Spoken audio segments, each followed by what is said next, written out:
4 anos, o maior desastre ambiental do país matou 19 pessoas em Mariana, na região central de Minas. A barragem de Fundão, da mineradora Samarco, se rompeu e a lama de rejeitos arrastou tudo que tinha pela frente, deixando milhares de pessoas desabrigadas. A repórter Regiane Moreira voltou ao distrito de Bento Rodrigues.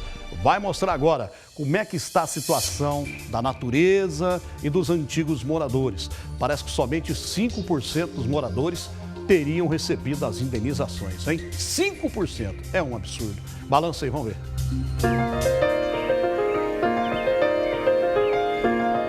A natureza que tanto sofreu começa a se refazer em Bento Rodrigues, o distrito mais castigado pela tragédia. O verde ressurge onde antes só se via lama. Ela cobriu todo o poste que ficava ao lado da casa e do comércio de Sandra. Foi de repente, uma notícia inesperada. A amiga dela passou de moto, avisando a todos da comunidade. Coloquei meu carro ali na rua, já vi uma senhora no colo, coloquei ela, coloquei minha filha e minha irmã partiu para aqui, porque ali tem a casa do meu irmão, tinha, né? Agora não tem mais. Casa do meu irmão, da minha irmã partiu para cá, para avisar eles.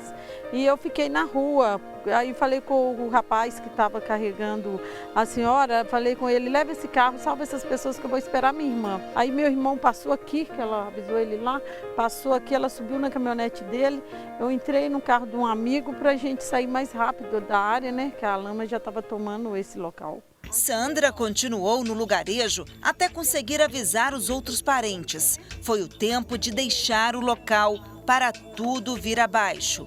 Do sobrado de 2 andares do século XVIII, que havia sido estalagem para tropeiros, quase não sobrou nada. O imóvel funcionava como restaurante e pousada, com 20 cômodos para viajantes que passavam pela Estrada Real. Aqui era o salão do restaurante, né? Aqui era o meu fogão, onde as pessoas serviam a comida no restaurante. Ali ficava os pratos, né? Aqui era tipo um escritóriozinho que eu tinha. A lama acabou com tudo. Aqui já era minha casa, com porta para a igreja de São Bento. Aqui tem um piso de pedra enterrado. Debaixo de um metro de lama, aqui tem um piso de pedras antigo enterrado. Esse pedacinho que a gente vê aqui é de Esse algo da pedaço sua é uma casa. banheira. Era uma banheira. Era uma banheira que eu tinha aí no meu quarto. Ela sente falta do lugar, do nascer do sol, do cantar dos pássaros. É super diferente, acho que vamos tentar conquistar isso nesse novo Bento.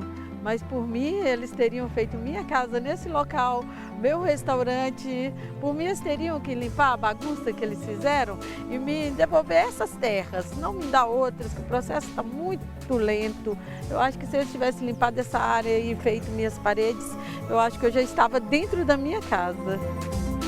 Bento Rodrigues ficava 3 quilômetros abaixo da barragem de Fundão. O distrito tinha 612 moradores e 251 imóveis. 207 casas foram destruídas, como esta aqui.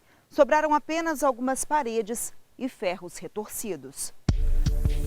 Naquele 5 de novembro de 2015, quando a barragem de Fundão se rompeu, a lama deixou uma destruição por onde passou. A Samarco, empresa controlada pela Vale e pela BHP, despejou 34 milhões de metros cúbicos de rejeitos de minério de ferro. A enxurrada de lama atravessou comunidades de 38 municípios, em toda a bacia do Rio Doce, por 660 quilômetros, até desembocar no Oceano Atlântico, em Regência, no Espírito Santo. 19 pessoas morreram. Segundo a Samarco, foram realizados acordos de indenização com 17 famílias. O número de vítimas só não foi maior porque o capitão do Corpo de Bombeiros, Leonardo Fará, ajudou a esvaziar os distritos. Ele voltou a sobrevoar a área na companhia do piloto da Record TV Minas, Dudu Barbati. Eu não imaginei que eu ia reviver isso não, sabe, Dudu? A gente não tem noção da tensão que a gente passa. Porque na hora a gente está focado, sabe? As lembranças daquele dia também não saem da cabeça de Antônio. Ele estava em Mariana quando soube da tragédia. Desesperado, veio para Bento Rodrigues na tentativa de salvar a família. Enquanto seguia para o local, o coordenador de transportes ajudou a resgatar 2 pessoas, uma mulher e uma criança. A criança estava toda na lama, já tinha tomado lama, e ela estava em cima de tipo uma pedra, que é em cima daquele, e a coisa que equilibrava a pedra mexia, movia. E estava uns 100 metros, a gente fizemos uma corrente para tentar salvar essa menina, e conseguimos salvar a criança, entendeu? E depois uma dona também, que a gente tirou, ela ainda falou, sou eu, Antônio, é mãe de Carlos, que a gente conheceu quem era, que a gente não sabia de tanta lama que tinha. E essa imagem não sai da cabeça da gente. A família dele conseguiu se proteger em um lugar seguro e hoje todos tentam retomar a vida. Quando eu encontrei minha mãe, eu desmaiei para chorar, desabei ali no momento, que não sabia o que fazia, né? Graças a Deus eu tenho minha mãe, tenho todos os meus familiares, mas outras pessoas não teve a mesma sorte, né, que a gente teve de estar com todos eles aí.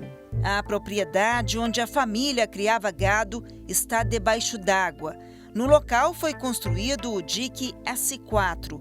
Segundo a Samarco, a obra foi essencial para que a água que chega ao rio Gualacho do Norte esteja dentro dos parâmetros estabelecidos pelo Conselho Nacional de Meio Ambiente, o CONAMA. A mineradora afirmou ainda que todos os proprietários de terrenos foram indenizados por acordo ou depósito judicial. Antônio diz que não foi o caso dele. Este foi o maior desastre ambiental do Brasil. Metais pesados em quantidades milhares de vezes acima do tolerável mataram 14 toneladas de peixe nos dias seguintes ao rompimento da barragem. Segundo a Samarco, até agosto deste ano, foram gastos 6,68 bilhões de reais com medidas de reparação e compensação.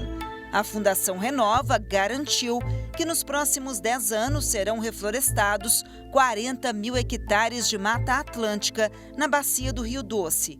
Disse ainda que mais de 1.400 obras foram executadas ao longo de todo o território atingido. De fato, a criação da Renova foi um erro terrível.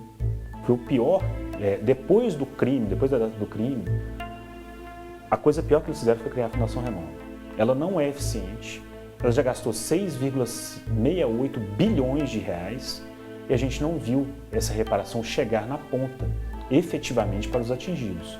Afinal de contas, em Mariana, de mais de 3.500 atingidos, só 151 foram definitivamente indenizados e nenhuma casa entregue dos reassentamentos coletivos e familiares. Tem mais de 1.000 pessoas desabrigadas que não receberam sua casa de volta. Então, como está sendo aplicado esse dinheiro é uma questão que a Renova e as empresas que têm que explicar. É difícil olhar para trás e ver que nada é como antes. 44 casas que ficam na parte mais alta do distrito resistiram à tragédia, mas dias depois foram saqueadas. Hoje os imóveis estão assim, abandonados, sem gente, sem vida. Muitas pessoas que foram criadas na região e têm muitas histórias sempre voltam ao local. Eles não querem perder as memórias que tiveram aqui por anos e anos. Caminhar por estas ruas é como resgatar uma essência que por pouco não se perdeu em meio ao pó de minério. O grupo se reúne em 2 casas. Como nos bons tempos, Mônica coloca a conversa em dia com um amigo, que vira e mexe também volta ao local onde foi criado. Normalmente a gente vem aos finais de semana e quando tem algum feriado. Igual no Natal a gente ficou aqui 15 dias. A gente fica lembrando o que a gente fazia antes, né? Antes do crime. E também lembrando o pós do crime, né? Articulando as coisas que a gente já passou e articulando para a gente tentar fazer melhor do que a gente está tentando fazer até hoje. A barragem de Fundão começou a ser construída em 2008, sem que a Samarco apresentasse o projeto executivo e o documento que comprova todas as etapas de segurança. Entre 2009 e 2010, a produção chegou a ser interrompida por causa de problemas no sistema de drenagem de água. Em 2013, apareceram algumas trincas. Em 2015, ano do rompimento da barragem, Fundão estava em fase de desenvolvimento, de expansão, e já tinha 106 metros de altura, o equivalente a um prédio de 35 andares. A barragem tinha 55 milhões de metros cúbicos de rejeitos, o equivalente a 21 piscinas olímpicas. O lucro da empresa disparou de 2,6 bilhões de reais para 2,8 bilhões. Enquanto isso, o orçamento em segurança caiu de 25 para 18 milhões de reais. As investigações das polícias federal e civil e as denúncias do Ministério Público Estadual e Federal mostram que a barragem se rompeu por liquefação, quando há água em excesso e o rejeito se torna líquido. Foram diversos erros de projeto e licenciamento para acelerar a produção. A Samarco alterou o eixo do projeto original da barragem, criando um recuo de até 150 metros em desacordo com os próprios manuais e sem projeto aprovado. Neste ponto, isto foi o que sobrou da lama que devastou o distrito. Somente após a tragédia é que várias irregularidades vieram à tona. Os pedidos de licenciamento ao governo de Minas não levaram em consideração a presença de Bento Rodrigues bem abaixo da barragem.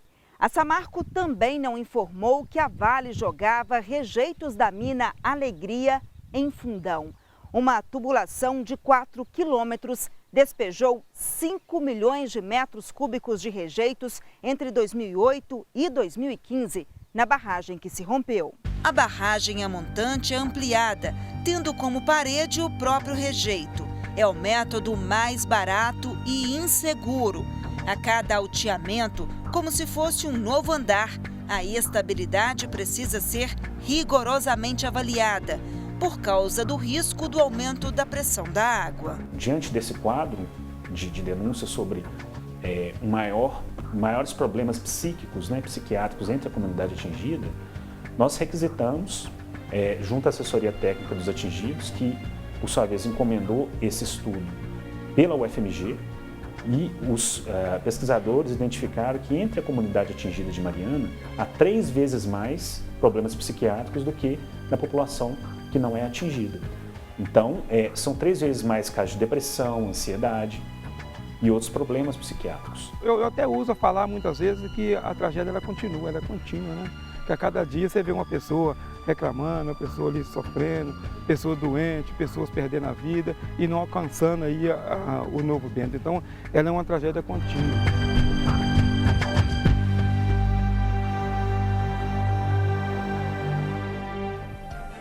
Olha, e muita coisa pode demorar décadas para voltar ao normal. Esse que é o grande problema, né? Como o problema ambiental causado, décadas para chegar ao normal. Talvez daqui 30, 40 anos, as pessoas de hoje não se lembrem dessa tragédia como há 4 anos atrás. A Samarco informou que segue em contato com os familiares nos casos que ainda não foram concluídos, buscando a conciliação. E amanhã você vai ver a segunda parte dessa reportagem especial sobre os 4 anos da tragédia de Mariana. A repórter Regiane Moreira vai mostrar que uma das vítimas estava grávida e perdeu o bebê, mas não recebeu nenhum tipo de indenização por isso.